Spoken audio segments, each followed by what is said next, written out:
Hello, Vanshika. Welcome to the show. It's a pleasure to have you. Can you do the honor to introduce yourself, please? Yes, my name is Vanshika Rajan and I hail from New Delhi and I'm currently a first year student at Delhi University. Um, I think apart from this academic introduction, I would call myself a feminist, something which I should say owing to the subject of this conversation. Other than that, I have keen interest in reading law, politics, etc., which is something which I want to pursue in my master's as well. Yes, that's pretty much it. About myself, I love to dance and play basketball in my free time. So that is a bit of a fun side per se to me, you can say. Yeah, that's Right. it about me. We have chosen the topic on feminism. So, in your own words, can you please describe what do you mean by feminism? Right. So there are various definitions of feminism always going across different with different time and space. But in my opinion, I believe feminism is about uplifting the woman in such a manner that they reach an equal level to all the other genders present, be it male or any other gender. That is to the means of giving them equal opportunity, to the means of giving them equal right to speak, equal right to perform any profession they want and any religion they want to pursue without oppressing them at the name of tradition, at the name of culture and values.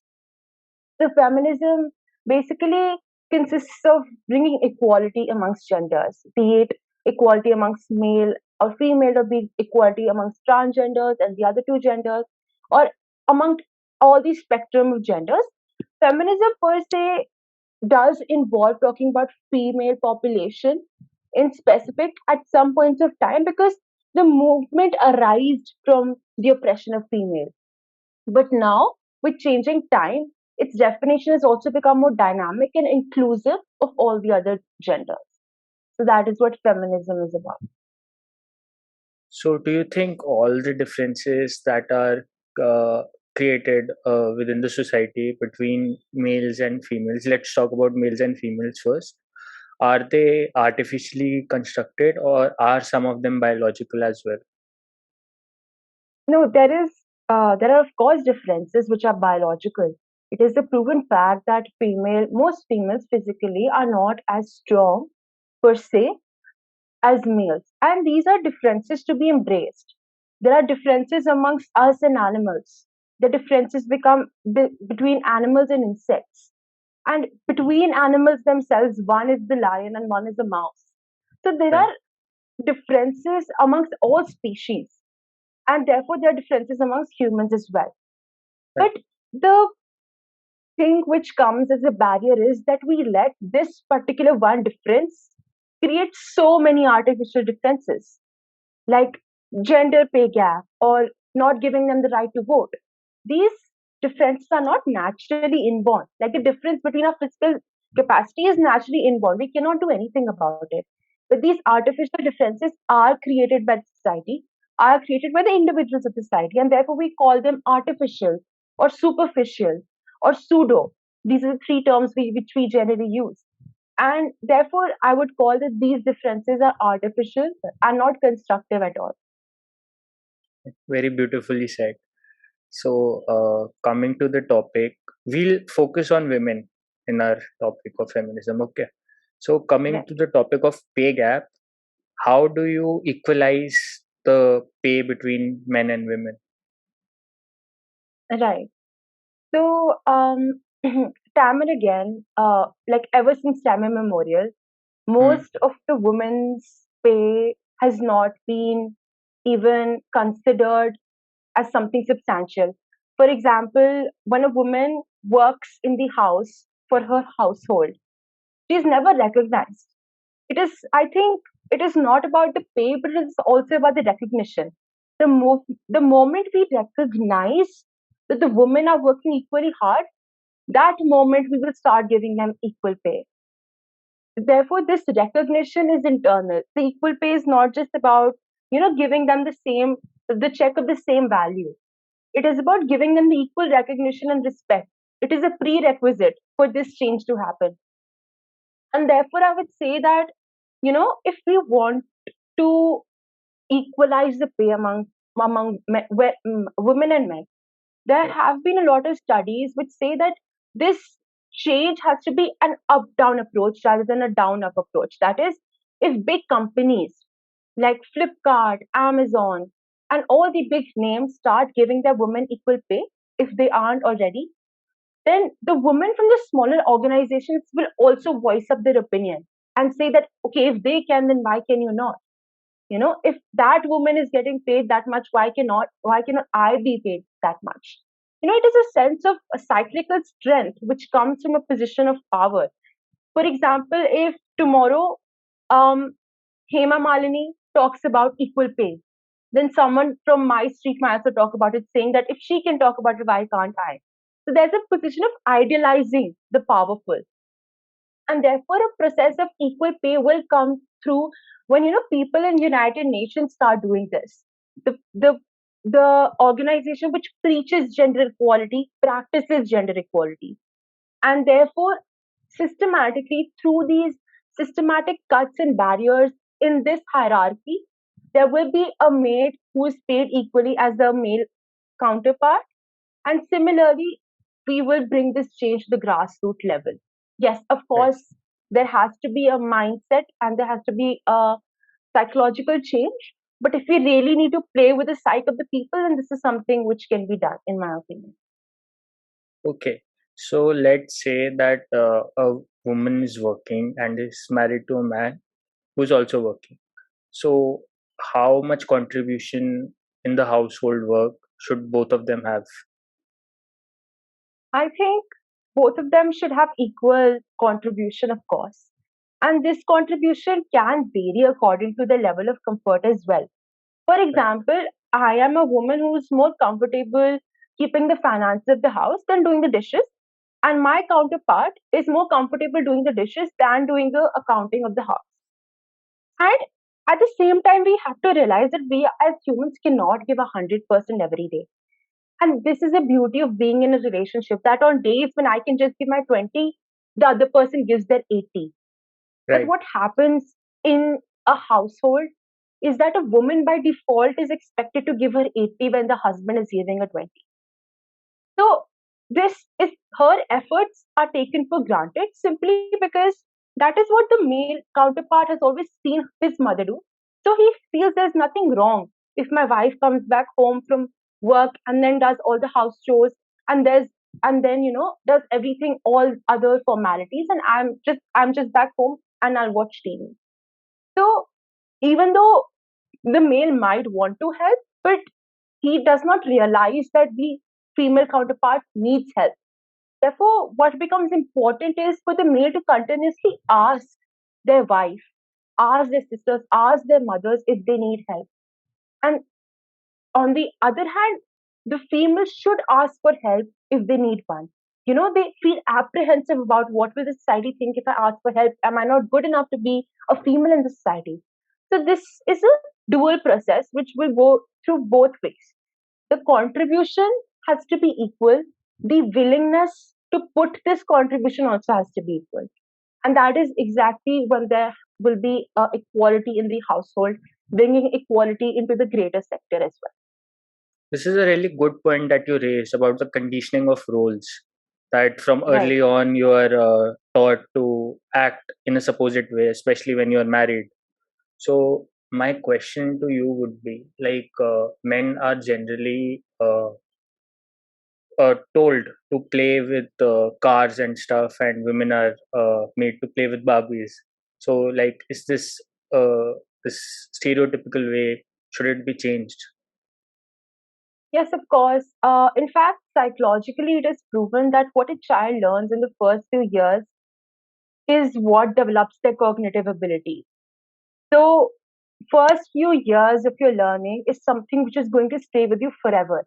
It is not your Right. 10th board or 12th board that you will just write the exam and you'll forget about it. It will get into your subconscious mind, and therefore you will be constantly reinforcing that idea. And therefore, parents nowadays are being told to let their child question, let their child choose themselves. Because if we simply impose something on them, one, we are not even giving them the choice to choose, and two, somehow we are telling them that they don't even have a choice to choose. So later on, when they are wanting to choose something by themselves, they have this constant fear that what if I do not fulfill the needs of my parents or the demands of my parents simply because I'm not asking them about this? What if I'm not making the right decision? That's simply reducing your self confidence. And when it comes to specifically about, giving Barbies to girls and cars to boys, this brings a lot of toxicity into their future, simply because again it restricts you to a particular role. What if a boy wants to get into modeling later, and what if a girl wants to become a car racer?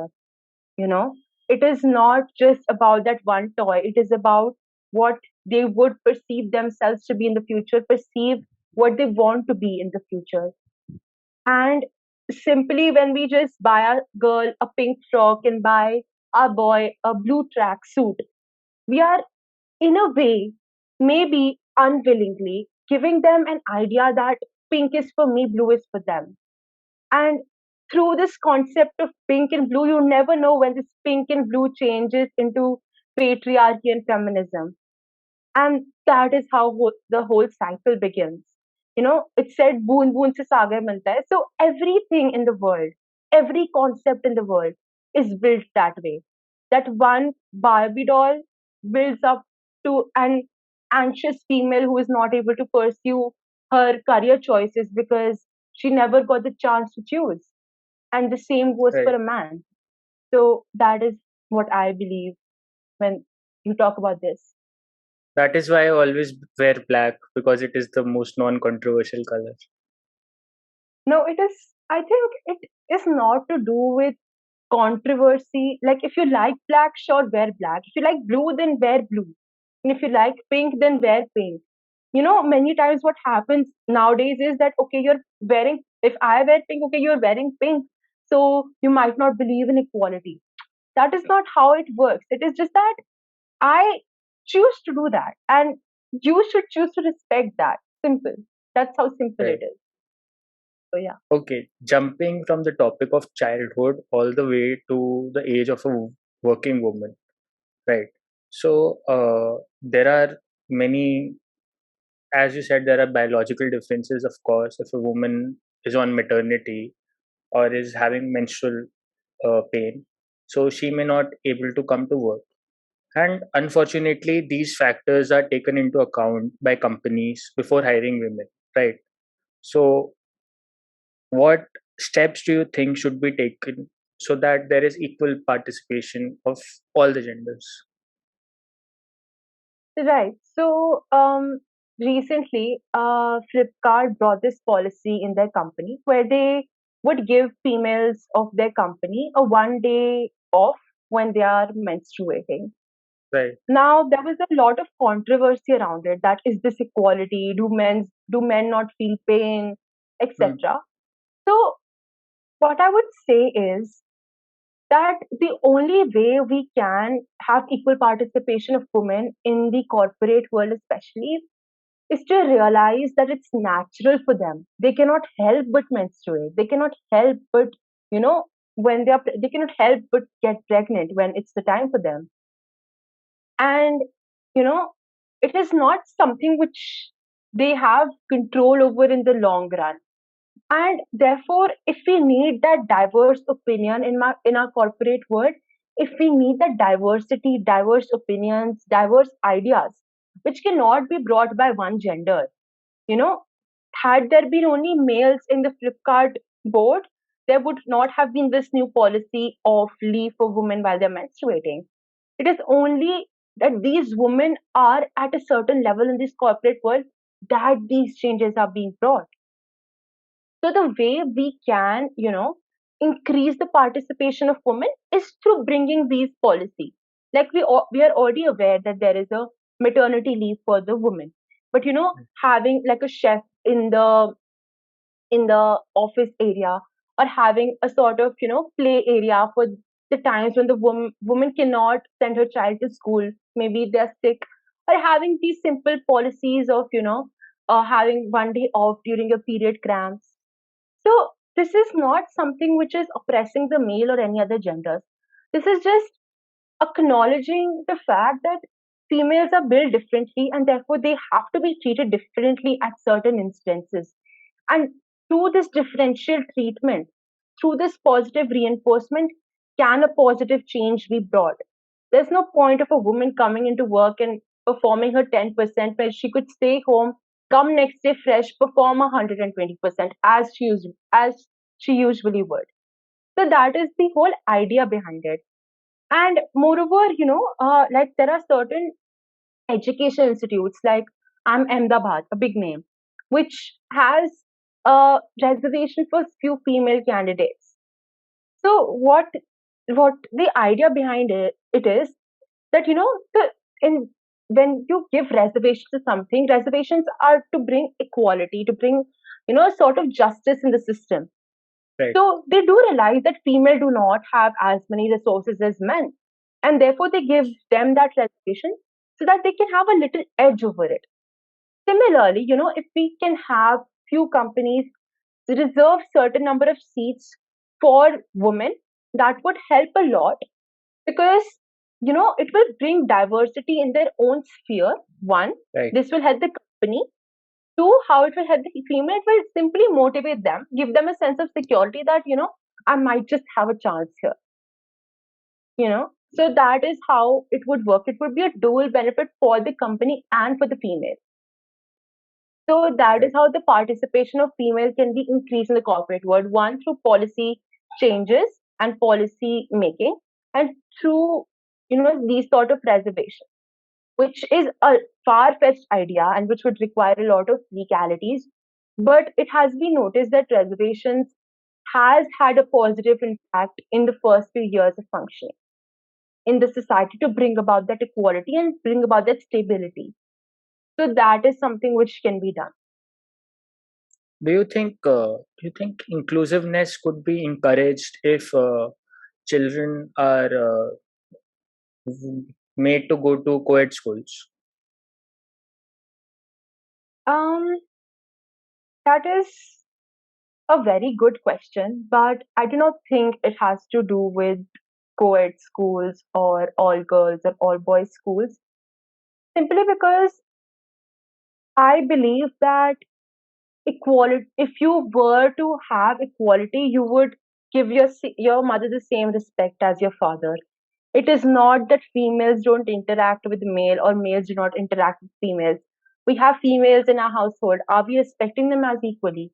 Are we sharing their household work? Are we sharing their workload? What Coed would do would simply increase the interaction between the male and the female sphere, which is absolutely necessary. But I don't think it will create a means of bringing about equality because year after year we have had co-ed schools, pass outs from co-ed schools who were highly patriarchal. So yes, Right. it can be something which can increase the interaction between male and female, help me realize a few struggles of the female, help me realize how what struggles the female have and vice versa. But I don't think it is a prerequisite for us to submit to for us to fight against patriarchy. I don't think it is a prerequisite to bring about changes. The requisite has to come through social changes and through psychological changes than the structural reform, in my opinion. Do you think would changing the laws help if there is no change in the mentality of the society? Definitely.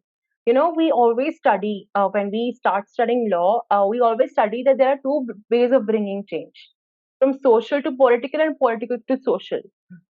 So, you know, many times from history to beyond, uh, maybe we would not have given the respect we give now to scheduled castes and scheduled tribes had there been no reservations, right?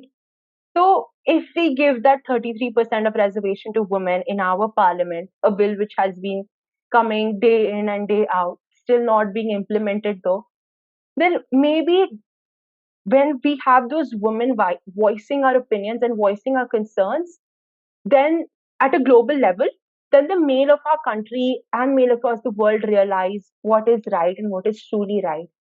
Because, like I said, that like these men have been taught since they were 1 year old that they are more superior to females.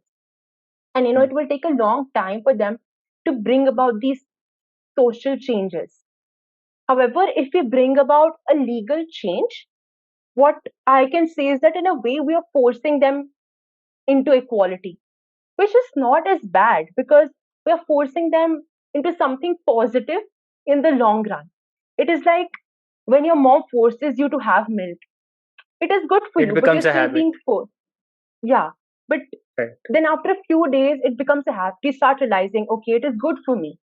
It is Yes. not just good for my mother, for her mental satisfaction, but it is good for me. So think of a world where male will think that, yes, having female in my corporate world is good for me because she gives me a perspective no one else can. So that is how the law can bring about a social change as well. Right. Speaking about this superiority complex or the patriarchy, do you think that it stems from male toxicity? No, male toxicity stems from patriarchy, not the vice versa. Right. Because what is patriarchy? Patriarchy is that men are superior than women. That is simply patriarchy in simple words. And what is male toxicity? Male toxicity, in simple words, is encouraging men to do actions which place them to be superior. So, for example, if a man is crying, he is weak and therefore inferior to females or equal to females, which is equally insulting to that class. So, male toxicity is a result of patriarchy because patriarchy tells us that males are superior, and male toxicity tells us that any action which a male is doing against this superiority makes them weak. For example, if I'm a male and I choose to wear makeup, I choose to model in per se feminine clothes, then I am giving way to a weaker self of mine, not giving way to patriarchy, and therefore I'm being judged, scrutinized day in and day out, which leads to that male toxicity. So I think it is the vice versa of what you said. Do you think this stereotype is reinforced by the popular culture, the movies, and all? Yes, I think definitely. Not just the movies. Like everyone doesn't have time to watch movies. Everyone watches the ad. You open a Tide ad, you open a Rin ad. It's always a woman who's washing the clothes, woman who's doing the Right. dishes, and the man who's coming from office, the man who's earning. So you're doing two things here. One, though, you're obviously like limiting the role of a woman to a housewife. Let's keep that aside. You're limiting the role of the husband to the sole breadwinner of the family. You know, a lot of men commit suicide. Trigger warning. Commit suicide because they have this constant pressure over them that they have to prove themselves academically and financially. Where the female has to prove herself, family wise, the man has to prove himself financially. And when a man is not able to do that, it burdens him, which takes us back to the idea of male toxicity and further back to the idea of patriarchy. So, you know, you from till now, from the black and white era of movies, you would always see the man who is earning and the female gets really excited when the man is back home. That is how everything that is how everything is shaped. Okay, you're coming back from office, your dinner is ready. Oh, how was your day at work? So it is a given that the men has to work, that the men have to work. If they're not working, then what is their worth? Like this is a sort of idea which comes into our mind because barely do we see movies where the man is not working. And when the man is not working, the movie is about the struggle of man to get to his job, not any other struggle. So the only struggle which we talk about for men is the struggle of not being financially independent.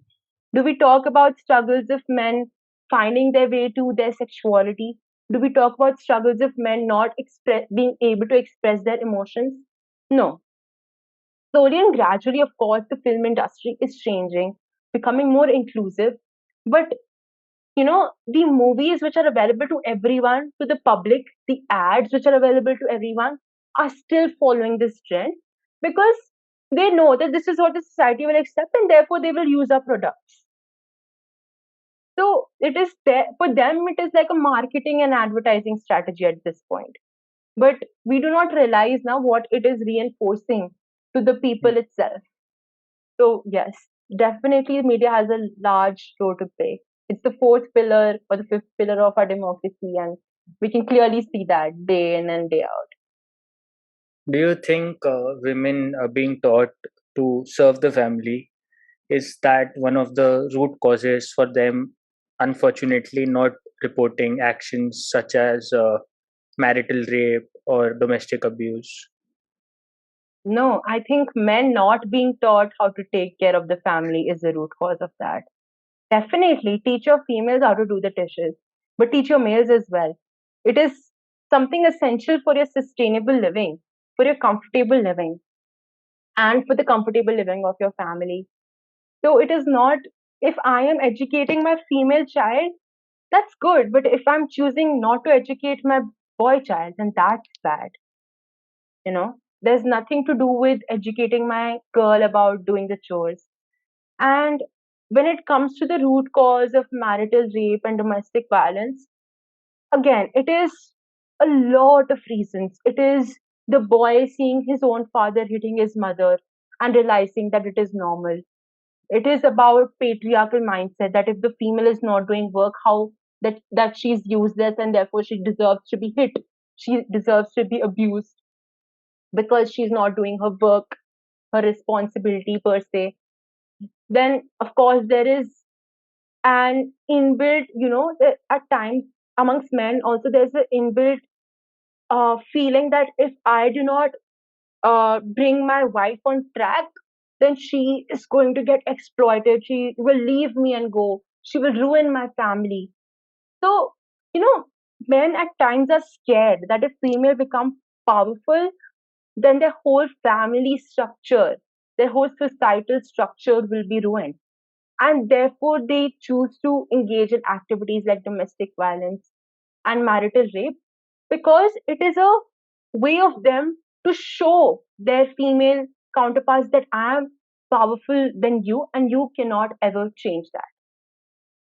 So if for example, if I'm a woman who is earning more than my male counterpart, then there is a high probability that my male counterpart will be a little jealous of me and engage in marital rape or something of that sort to assert his authority by saying that what if you're earning more, I'm still more powerful than you.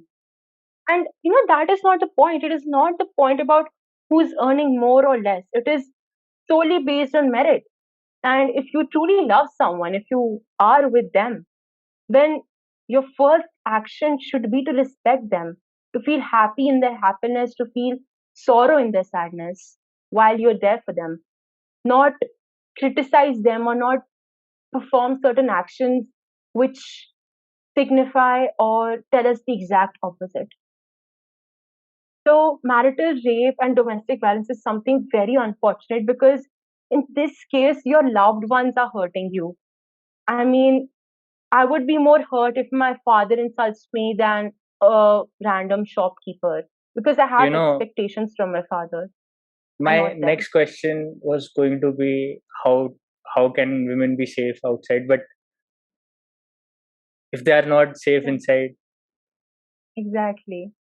If exactly because if it's not just about my physical safety, it is about my mental safety as well. Are my opinions safe in the open? If I voice my word in the open, will it be acknowledged and will it be accepted and will it be respected?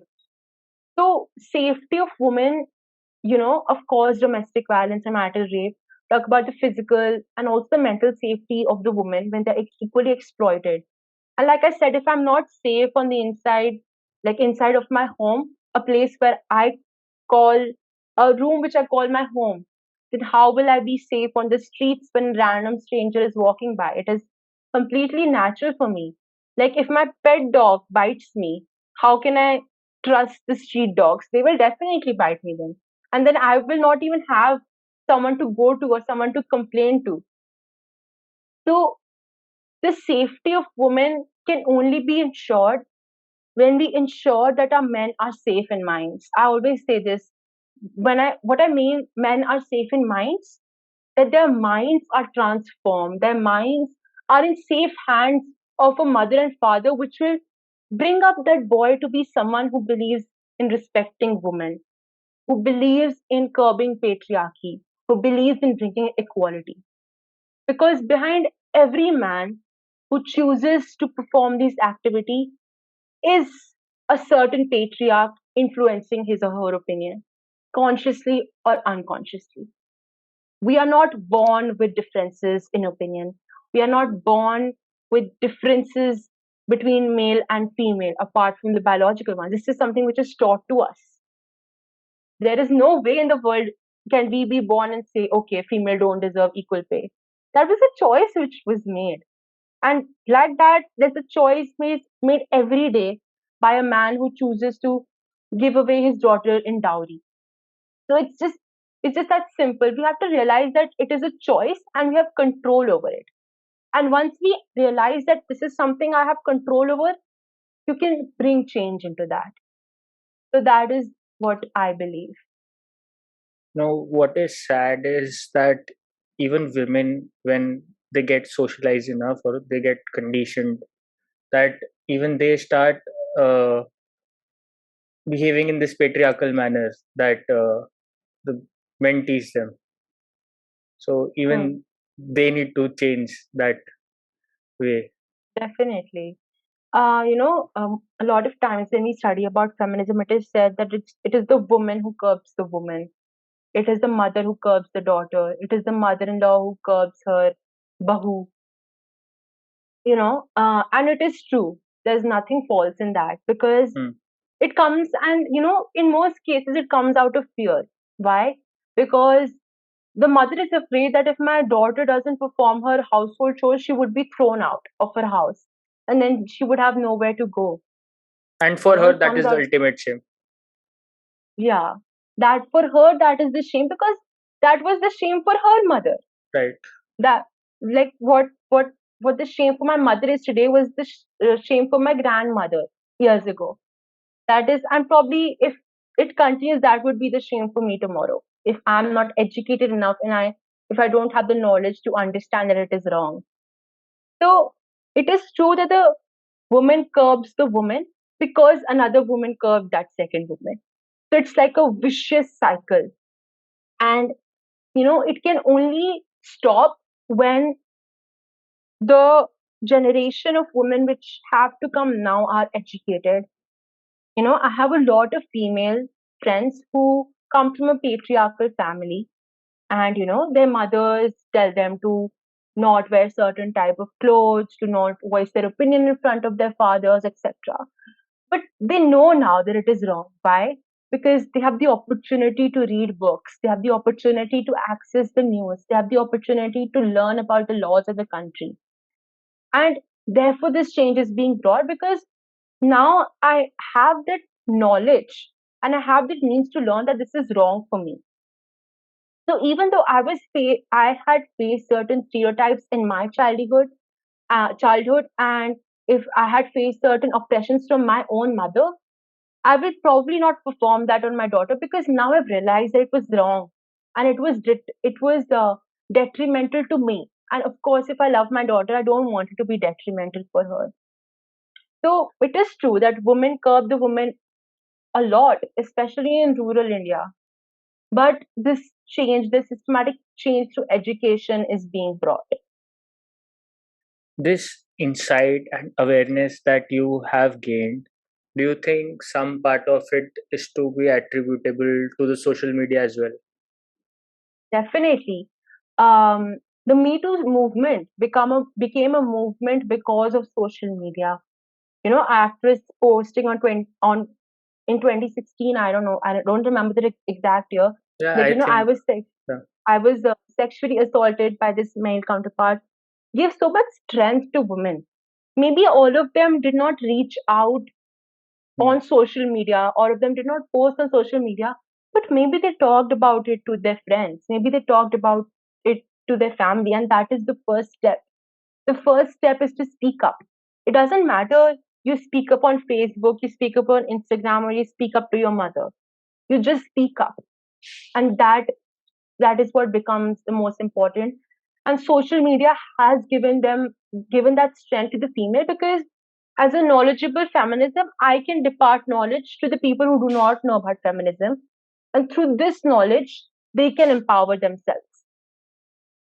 So, the concepts which were alien to Indian society, like the concept of feminism itself was not original to the Indian society, has become an integral part of it today. We're having this podcast because we have realized that feminism is so important to us, and especially the Indian society.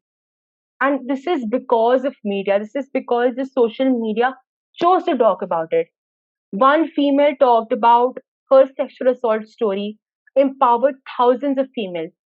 Think about it. Now that thousands of female are talking about their stories, it will magnify the number of people, number of females it is strengthening. So this is a growing chain, and this can only be further enhanced to social media, because social media has no geographical boundaries. You know, yes. maybe I cannot go and meet someone in America, female in America, but she can still bring me strength by sharing her story, and that is the beauty of it. And that is why we need to have social media in good hands and to put across these stories, because you don't know what gives someone an inspiration to speak up. And It that may is also give the fear whole to the aim. men by, Exactly. yeah, This is a negative reinforcement, yes. and it is not ideal per se. It's like we are fearing the men, we are But punishing the it's a men, step, but it is curbing it. People are right? choosing not to disrespect females because they fear being called out. So it is not ideal, but it is helping, I could say. So, do you think that feminism, the concept of feminism, is being exploited or capitalized by advertising industries or Hollywood or Bollywood movies to sell products or tickets? Right. I don't think so, because knowing the Indian society, lesser number of people will buy tickets if it's about a female than a male. I genuinely think that the people who genuinely want to talk about the issues of the female want to talk about it. They have the courage to talk about it. This is no America, and this is India, and we have people from rural India coming to watch the movies. They don't want to see a movie on a prostitute fighting for her rights. You know, what they want to see is a man exploiting a female counterpart, working well, is financially stable. So I don't think that, in general, movies and media industry is capitalizing this concept. At some places, I think it is in fact needed to, make more movies on this issue now, because the more awareness we create now, the more equality will we have later. For example, when there was an increased notion of war and suffering, there were increased movies made on that, like Right. Border, and there were movies in succession about that. Then Mm. there was an era of sportsmanship, Dangal, Sultan, all these movies were made in succession.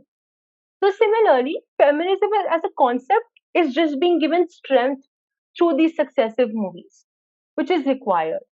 And like I said, knowing the Indian society, less number of people will buy the tickets for a female lead than a male lead.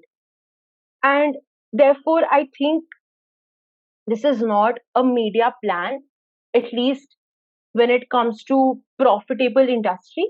It can be to increase their, accountability in their own industry, increase their respect in their own industry. But I don't think there's anything wrong in that. Why should I not be respected if I'm talking about an issue which you cannot talk about? and which is important.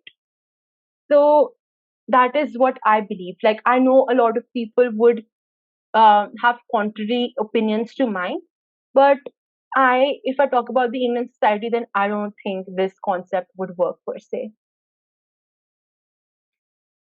Okay, speaking about advertising industry again, do you think they target women and make them self-conscious by selling them makeup or cosmetic Right, products? right. So this is what we call objectification of women per se.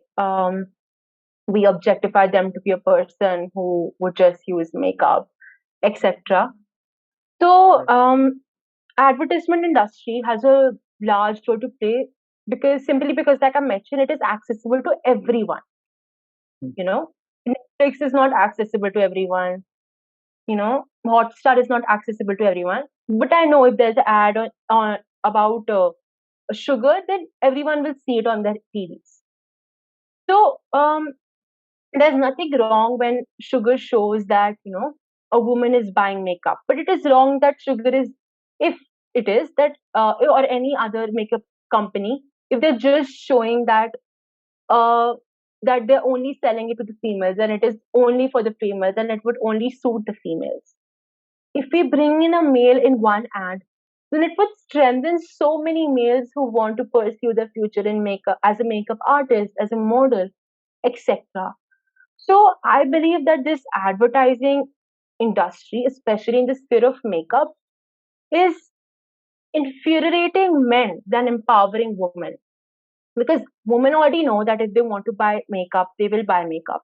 But what about the men who want to buy makeup? Right. But also, as like I don't like wearing makeup. And at times I have been told that, oh, you're a female, you don't like wearing makeup, that's weird. So why is that weird? That is a choice I make for myself. But I think a lot of people started wearing makeup because they saw these fancy ads, you know. So that is how this advertisement agency influences both male and female. What are your opinion? The recent controversy about Fair and Handsome, right? Right. So there it was originally named Fair and Lovely, Right. which changed to Fair and Handsome. Um, it's a good step, I believe. Maybe it is just a marketing agenda. Maybe it is just a means of avoiding any future controversy. But 10 years from now, when my child probably would buy a Fair and Handsome, he wouldn't know that was named Fair and Lovely in the future. So, you know, they would not they would not know the backstory behind it. And No, therefore, what actually happened was this. There was a controversy regarding why do we need to be fair to be handsome? exactly. Right, right. So that is what I'm saying, that when we, maybe this was just a marketing agenda or a controversial Right. agenda, but if we see it in the long run, when 20 years from now someone would view that product, they would not think, okay, this was the controversy 20 years ago and it was named this Right. 20 years ago. At that point, they're just seeing that product. So Okay. Okay. that will bring a structural change in their mind. So that Right. is what I believe. Great. So, Vanshika, it was very informative talking to you. My laptop battery is dying. Yeah, yeah. It was really, Let really me good just. being here as well. It was my honor. Let me just pause the recording. Yeah.